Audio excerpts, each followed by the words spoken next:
maatir maxamed wiil yar oo suuqa mooska ku iibiya haddana noqday hogaamiyaha dalka Malaysia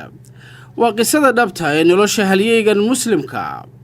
waa nolosha dhabta ee hogaamiyahan lagu tilmaami karo inuu ka mid yahay hogaamiyaasha ugu aragtida dheera dunida abid soo mara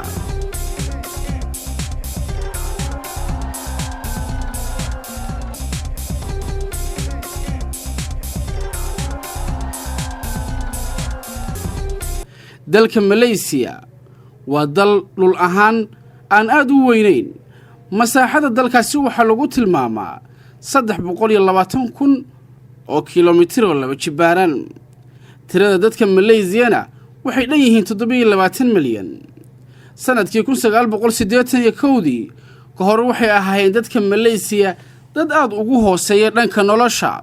waxbarashada caafimaadka iyo dhammaan kaabayaasha dhaqaalaha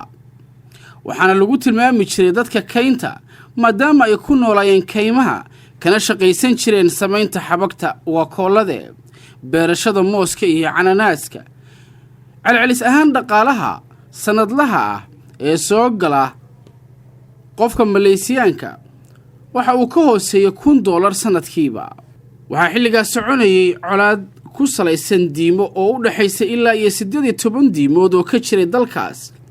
sidoo kale waxa ka dhacay dalkaasi colaado iyo dagaallo isdaba jooga oo ku salaysnaa isirnacayb maadaama dalkaasi ay wada degan yihiin qoomiyadaha Aasiya sida China Hindida iyo qoomiyadda la yiraahdo Malayo xaaladaas mugdiga badan ee ay hagognay dalka Malaysia waxa ilaa isu noqday hal qof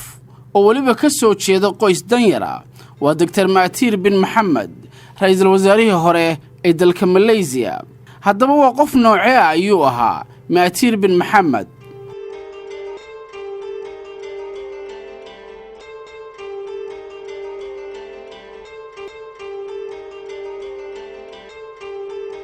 waxa uu ahaa yaraanka 9 caruura aabihiisna waxa uu macallin ka ahaa dugsi hoose mushaarka uu qaadan jiray ma ahayn mid suurto gelinayay inuu u rumeeyo wiilkiisa Maatir riyadiisa ahayd in loo iibiyo baaskiil uu ku tago iskoolka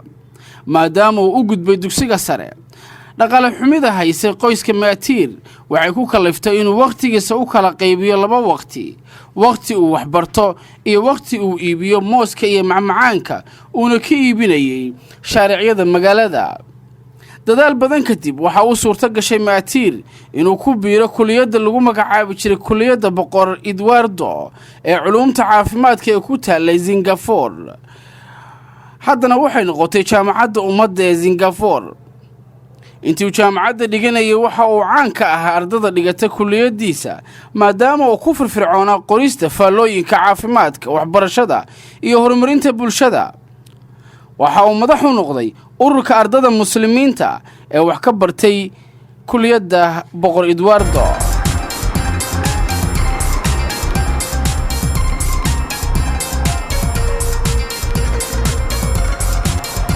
Maatir ayaa dalkiisa dib ugu soo laabtay kadib markii uu ka qalin jabiyay kulliyadda culuumta caafimaadka sanadku markuu ahaa 1953 durbana wuxuu ka mid noqday dhakhaatiirta dawladda inkastoo markaasi Malaysia ay ku jirtay gumaysiga Ingiriiska haddana Maatir mar la weydiiyay sidee naftiisu ugu ogolaatay inuu la shaqeeyo dawladdii gumaystaha waxa uu ku jawaabay sidan anigu waxaan daweynaya dadkayga iyaga baana wax u soo bartay cid kasta oo maamulaysa igama hor istaageen naftaydu inay la shaqayso dadka maadaama uu adeegista dalka iyo dadku ay asaas u ahayd xorriyadda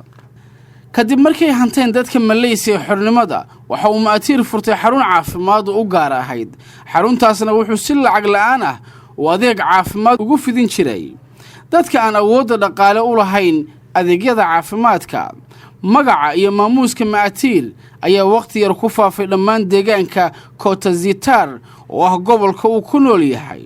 horena ugu dhashay arrinkaasi waxay u horseeday in Dr. Maatir Maxamed uu lugta la soo galo arrimaha siyaasadda kadib markii gobolkaasi looga soo doortay xubin baarlamaan oo lagu kalsoon yahay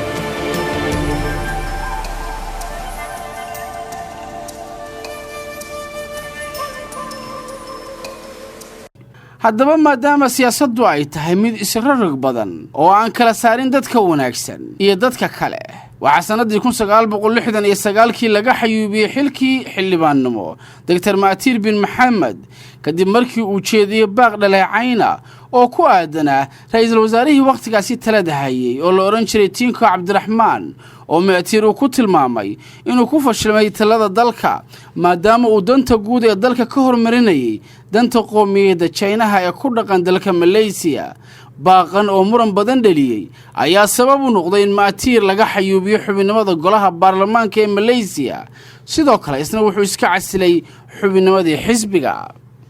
dib u noqoshadan siyaasadeed waxay fursad weyn u noqotay Dr. Mahathir oo waqti u helay inuu qoro buuggiisa weyn ee lagu magacaabo Malay Dilemma. buuggaas oo ah buug qaali ah oo kaga hadlay dib u dhaca hareeyay dalkiisa iyo dadkiisa, balse nasiib darro xukuumaddii ra'iisul wasaare Tinko Cabdiraxmaan ayaa waqtiga hor istaagtay faafinta buuggan maadaama diktoorku uu si kullu cambaareeyay cagajiidnimada fakar la'aanta shacabka Malaysia gaar ahaan qoomiyadda Malaayaha oo uu ka soo jeedo. sanadii 1974 waxa uu Mahathir ku guuleystay inuu mar labaad dib ugu soo noqdo golaha baarlamaanka ee Malaysia iyadoo lagu kalsoon yahay, sidoo kalena waxa loo magacaabay wasiirka wasaaradda waxbarashada ee dalka Malaysia oo ah goobta ugu muhiimsan ee dad laga barbaariyo wadana lagu hogaamiyo.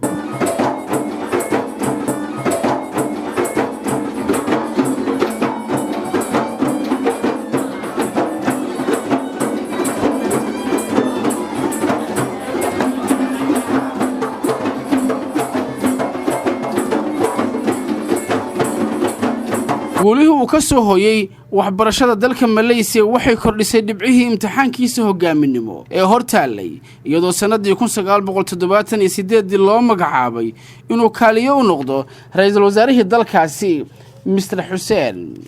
kartida hogaaminimo iyo aragtida dheer ee Dr. Mahathir waa mid durbaba qancisay madaxdii xisbiga ee xilliga uu ka tirsanaa waa xisbiga midnimada Malaysia inay u dhiibaan hoggaanka dalka oo sanadii 1981 loo doortay inuu noqdo Dr. Mahathir bin Mohamad ra'iisul wasaarihii afraad ee soo maray Malaysia. markii uu la wareegay jagada Mahathir ra'iisul wasaarenimo waxa uu sawiray hiigsigiisa uu doonayo inuu gaarsiiyo Malaysia isagoo si cad u qeexay kala horeynta iyo kala muhiimsanaanta waxqabadka yoolasha uu higsanayo iyo miraha waxqabadka ee 10 sano ee soo socda. waana waxa kaliya ee hogaamiyaasha caalamku ay isku dhaafaan kala horeynta waxqabadkiisa iyo waxa maankiisa ka guuxaya.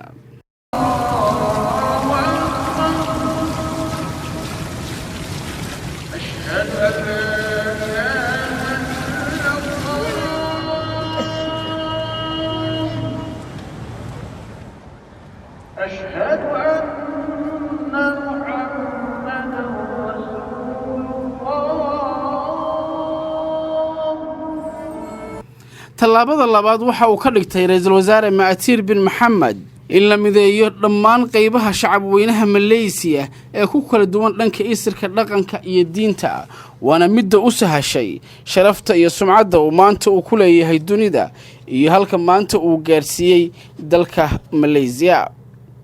dhanka kale waxbarashadu waxay ahayd ilayska kaliya oo uu arkay Dr. Mahathir bin Mohamad inay iftiin u noqonayso Malaysia uu qorsheynayo inuu gacmihiisa ku hagaajiyo. waa Malaysia horumarsan oo safka hore kaga jirta dalalka dunida. diktoorku waxa uu amar ku baxshay in dugsiga hoose ka hor ardadu ay soo dhigato goobaha barbaarinta carruurta, goobahaas oo ay wasaaraddu waxbarashadu gacanta ku hayso hadday ahaan lahayd manhajka iyo maamulkaba. tallaabadani waxa uga dan lahaa Mahathir bin Mohamad inay la wareegaan jihaynta ubadka iyo barbaarintiisa si loogu carbiyo Malaysiada cusub, ubad cusub oo la jaan qaadi kara Malaysiada cusub ee casriga. Mahathir waxa uu qorsheeyay wasaaradda waxbarashada miisaaniyaddii abad ugu badnayd ee dawladdu u qorsheyso waxbarashada, miisaaniyadda soo gaaraysa 23.8 boqolkiiba oo ka dhigan 3.7 bilyan oo dollar. lacagtan waxaa badankeeda lagu dhisay goobo waxbarasho oo caalami ah sida jaamacadda Islaamiga ee Malaysia ee hadda caanka ah oo ah jaamacadda ugu weyn dunida muslimka kana mid ah 500 ee jaamacadood ee dunida ugu wanaagsan. But that, in my view, You shouldn't do it at the point of removing the rights. Ila ma aha in aan ku higsanay horumarka in la kala durugsado ama la kala xaglado dawladnimada cidna xuquuqdeedii lama duudsiin waxa loo suurtageliyay dhammaan si siman in ay doonto horumarka dhinacooda uga qabsadaan the private sector to work in the business sector. sidoo kale miisaaniyaddan waxa lagu casriyay manhajka waxbarashada ee dalka iyadoo lagu soo kordhiyay maadada tarbiyadda wadaniga ah ee ardayga la barayo wadankiisa iyo qaybuhu ka koobsan yahay iyo waliba wadan jacaylka waana midda ugu muhiimsan ee dad lagu jihayn karo duruusta farsamada gacanta barashada kombiyuutarka oo iskoolka iyo fasallada lagu baranayay sidoo kale waxa si weyn loogu dhiirigeliyay waxbarashada haweenka iyo dadka saboolka ah oo muhiimad gaar ah u siiyay Maatir Maxamed kadib markii la kabay gaabkii dhanka waxbarashada ka jiray waxa dawladda Maatir ay dhiirigelisay dhanka warshadaha iyo wax soo saarka dalka iyadoo dhidibada loo taagay ilaa 15,000 oo mashruuc oo warshadeed oo gundhig u ahayd adduun lacageed oo gaaraya 220 bilyan oo dollar. Mahathir, I think he's put a lot of effort. Dr. Mahathir waxa uu dadaal weyn u galay sidii loo hirgelin lahaa dhismaha wadooyinka iyo kaabayaasha dhaqaalaha markii ay wada dhamaystirmeenna waxaa lagu qalqaaliyay maalgashiyaasha sidii u maalgashan lahaayeen waxaan sameynay laamo ka tirsan dawladda oo ka shaqeeya sidii loola shaqeyn lahaa maalgashiyaasha oo ah kuwa wax weyn ka bedela muuqaalada iyo makaanada dal uu leeyahay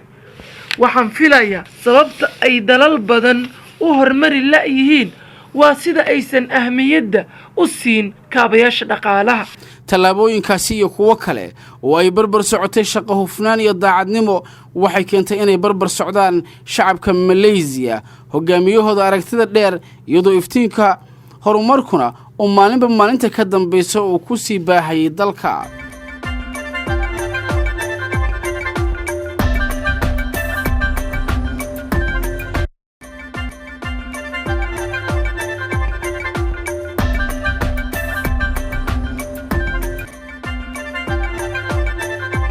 dhaqaalaha dalka Malaysia ee ku tiirsanaa xabagta iyo mooska markii hore waxa uu noqday mid 90% ku tirsan warshadaynta iyo soo saarista agabka casriga ah iyadoo Malaysia hadda ay dunida u dhoofiso agab iyo aalado qiimahoodu uu kor u dhaafayo bilaayin dollar waxa meesha ka baxday saboolnimadii haysatay dadka Malaysia oo haatan waxa ay ka hooseysaa 2% oo qura waa nisbo aad u yar halka ay ka ahayd Maatir ka hor 55%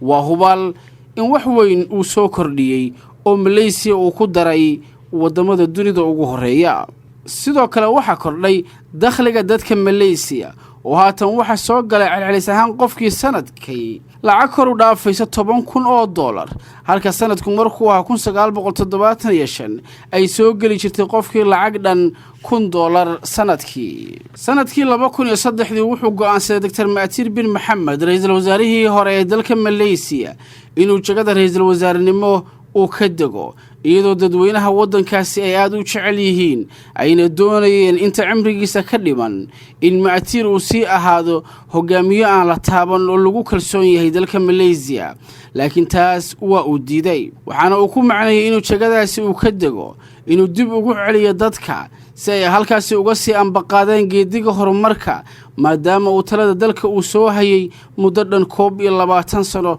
oo dadkiisu ay ku faraxsanaayeen waa hubaal in Maatir Maxamed uu Malaysia dhabaha horumarka uu jiheeyay isagoo hal qof